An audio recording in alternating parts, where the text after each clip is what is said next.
उते जलाल साहिब जे ॻोठ में असां मिलियासीं। तॾहिं पाण वेठा हूंदा फुलनि में बि कोन हा उरते ॿाहिरिनि जो को ॻोठ हो उन जे भरिसां हिन जो हा ॻोठ जो यार नालो न मूंखे कोन थो अचे। ॻोठ कोन हो बसि हिननि जो हिकिड़ो ई घर हो बसि जलाल साहिब जो।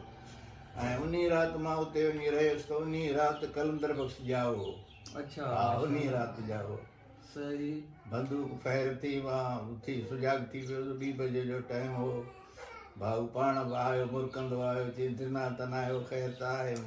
ॿियो बि माण्हू मूंसां गॾु हो दोस्त जेको उस्ताद मूंखे वठी वियो। सही तो उन चयो न दिना न आहियूं बाक़ी हाणे चई यार तव्हां मुबारकी जे लाइक़ु आहियो जो मूंखे पुटु ॼाओ आहे। ऐं मां पंहिंजे पुट जो नालो हाणे साईं तजवीज़ करे छॾियो आहे त नालो रखंदोसीं कलंदर बख़्श। उन राति असां उते ई हुआसीं।